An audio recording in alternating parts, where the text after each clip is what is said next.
অসমৰ এজন নাগৰিক হিচাপে এজন গৌৰৱী অসমীয়া হিচাপে মই অসমৰ মুখ্যমন্ত্ৰী আচাৰ আচৰণত সাংঘাতিক ধৰণে লজ্জিত হৈছোঁ।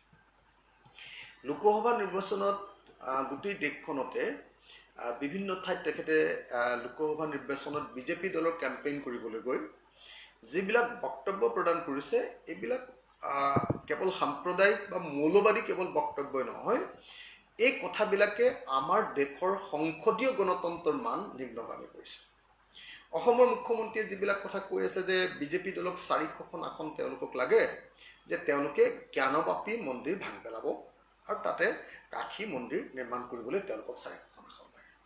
তেওঁলোকক 400খন আসন লাগে এইকাৰণে যে তেওঁলোকে কৃষ্ণৰ জন্মভূমি ঠাইত মন্দিৰ বনাব খোজে।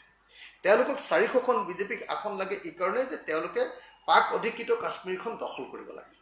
তেওঁলোকক 400খন আসন এইকাৰণে লাগে যে তেওঁলোকে সাম্প্ৰদায়িক ৰাজনীতি কৰিবৰ কাৰণে অসমত ভাৰতবৰ্ষত সাম্প্ৰদায়িক ৰাজনীতি কৰিবৰ কাৰণে, মছজিদ ভাঙিবৰ কাৰণে, মন্দিৰ বনাবৰ কাৰণে, মানে অকল ধৰ্মীয় মৌলবাদী কাম কিছুমান কৰিবৰ কাৰণে তেওঁলোকক মানে আপোনাৰ আমাৰ দেশৰ শাসন লাগে, 400খন আসন লাগে।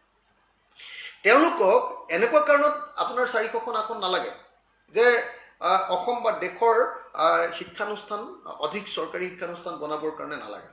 ৰাজ্যখনত এফালৰ পৰা আমি দেখিছোঁ যে চৰকাৰী শিক্ষানুষ্ঠানবিলাক বন্ধ হৈ গৈছে, ক'ৰবাত মাৰ্জাৰ কৰিছে, ক'ৰবাত এমালগেমেশ্যন কৰিছে, ক'ৰবাত ক্ল'জাৰ কৰিছে। এফালৰ পৰা চৰকাৰী শিক্ষানুষ্ঠানবিলাক বন্ধ কৰি গৈ আছে, এফালৰ পৰা আপোনালোকে সকলোৱে দেখিছে।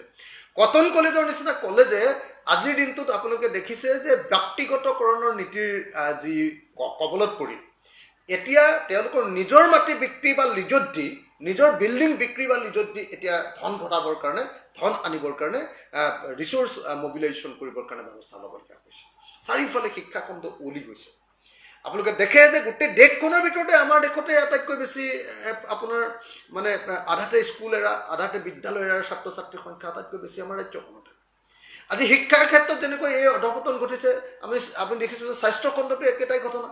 স্বাস্থ্যখণ্ডৰো উৱলি যোৱা অৱস্থা, হস্পিটেল নাই, হস্পিটেল থাকিলেও চিকিৎসা নাই, চিকিৎসা থাকিলেও ভাল যন্ত্ৰপাতি নাই, যন্ত্ৰপাতি ক'ৰবাত আছে কিন্তু ছাৰ্ভিচ নাই। মুঠতে হস্পিটেলৰ অৱস্থা সাংঘাতিক ধৰণে বেয়া। তো সেইবিলাকৰ মান উন্নত কৰিবৰ কাৰণে তেওঁলোকক 400 চিট নালাগে, এইটো নালাগে। আমাৰ দেশখনৰ ভিতৰত আটাইতকৈ বেছি ইনফেণ্ট মৰ্টেলিটি ৰেট, শিশুৰ মৃত্যুৰ হাৰত ৰাজ্যখন, আমাৰ ৰাজ্যখন আটাইতকৈ 1 নম্বৰত। প্ৰসূতি মৃত্যুৰ হাৰৰ ক্ষেত্ৰতো অসমখন ভাৰতবৰ্ষৰ ভিতৰত নম্বৰ 1। তো এই পৰিস্থিতিত অথচ সেইবিলাক উন্নয়নৰ কাৰণে তেওঁলোকক 400 চিট নালাগে। তেওঁলোকক দেশৰ নিবনুৱা সমস্যা সমাধান কৰিবৰ কাৰণে 400 চিট নালাগে। তেওঁলোকক কৰ্মসংস্থাপন দিবৰ কাৰণে 400 চিট নালাগে। তেওঁলোকক দেশৰ উন্নয়নৰ কাৰণে 400 চিট নালাগে। তেওঁলোকক লাগে মছজিদ বনাবৰ কাৰণে 400 চিট। তেওঁলোকক লাগে আপোনাৰ কি কয় মছজিদ ভাঙি মন্দিৰ বনাবৰ কাৰণে 400 চিট। তেওঁলোকক লাগে যে আপোনাৰ পাক অধিকৃত কাশ্মীৰ এখন দখল কৰিবৰ কাৰণে, বেদখল কৰিবৰ কাৰণে তেওঁলোকক লাগে। এইটো ধৰ দুৰ্ভাগ্যজনক ঘটনা যে আমাৰ মুখ্যমন্ত্ৰীজনে দেশৰ আটাইতকৈ বেছি সাম্প্ৰদায়িক আৰু মৌলবাদী কথা এই সময়ত কৈ আছে। যি সময়ত নৰেন্দ্ৰ মোদী, অমিত শ্বাহ, আপোনাৰ যোগী আদিত্যনাথহঁতে ক'বলৈ লাজ পাইছে। কাৰণ গোটেই দেশতে এবাৰ নিৰ্বাচনৰ মূল বস্তুটোৱে হ'ল যে বিজেপিয়ে আমাৰ দেশখন সম্পূৰ্ণৰূপে মানে মৌলবাদী দেশত পৰিণত কৰিছে। আমাৰ দেশখন অগণতান্ত্ৰিক ব্যৱস্থালৈ লৈ গৈছে। আমাৰ দেশখন ফেচিষ্ট ৰাজ্যলৈ পৰিণত কৰিছে। আমাৰ দেশখন সম্পূৰ্ণৰূপে ধ্বংস কৰি পেলাইছে। দেশৰ জনগণৰ বাক স্বাধীনতা হৰণ কৰি পেলাইছে। ইহঁতি কেৱল ধৰ্ম সাম্প্ৰদায়িক সংঘাত আৰু সংঘৰ্ষৰ কথা কয়। এই বস্তুটোৰ পৰা মানুহ যেতিয়া উদ্ধাৰ পাব খুজিছে আৰু যি সময়ত মূল্যবৃদ্ধিৰ পৰা ৰক্ষা পাব খুজিছে, যি সময়ত আমাৰ দেশৰ অৰ্থনৈতিক ব্যৱস্থা ভাগি ছিগি আমাৰ দেশৰ মানুহৰ ওপৰত কেৱল আৰু কেৱল টেক্সেশ্যনৰ ব্যৱস্থা, কৰ সন্ত্ৰাসৰ ব্যৱস্থা কৰিছে, তাৰ বিৰুদ্ধে মানুহে মাত পাতিছে, সেই সময়ত আমাৰ দেশৰ মুখ্যমন্ত্ৰীয়ে, আমাৰ ৰাজ্যখনৰ মুখ্যমন্ত্ৰীয়ে ডক্টৰ হিমন্ত বিশ্ব শৰ্মাই কিছুমান সাম্প্ৰদায়িক আৰু মৌলবাদী কথা কৈ দেশৰ ৰাজনীতিৰ মান অৱনমিত কৰিছে। মই অসমৰ মুখ্যমন্ত্ৰীক আহ্বান জনাইছোঁ, আপুনি যদি সঁচাকৈ এইবিলাক কথাই ক'ব লাগে তেতিয়াহ'লে আপুনি অসমৰ মুখ্যমন্ত্ৰী পদটো ত্যাগ কৰক। আপুনি অসমৰ মুখ্যমন্ত্ৰী পদটো ত্যাগ কৰি আপুনি গেৰুৱা বসন পিন্ধক।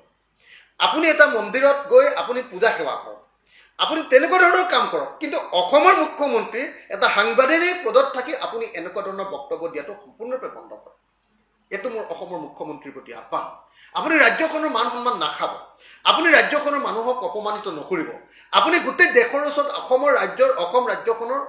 ৰাজ্যখনৰ মান অৱনমিত নকৰিব। আপোনাক এইটো কৰাৰ অধিকাৰ আপোনাৰ নাই। অসমৰ মুখ্যমন্ত্ৰী ডাঙৰীয়া, আপুনি এনেকুৱা ধৰণৰ একেবাৰে নিম্নমানৰ অৰুচিকৰ সাম্প্ৰদায়িক মৌলবাদী বক্তব্য প্ৰদান কৰাৰ পৰা বিৰত থাকক। এইটো আপোনাৰ প্ৰতি অসমৰ মানুহৰ আহ্বান। আপুনি নিশ্চিতভাৱে এই আহ্বান ৰক্ষা কৰিব বুলি আমি আশা কৰিছোঁ। এনেকুৱা ধৰণৰ সাম্প্ৰদায়িক, এনেকুৱা ধৰণৰ বলিয়ালি, এনেকুৱা ধৰণৰ মৌলবাদী বক্তব্য প্ৰদান কৰাৰ পৰা আপোনাক বিৰত থাকিবৰ কাৰণে মই আহ্বান জনাইছোঁ।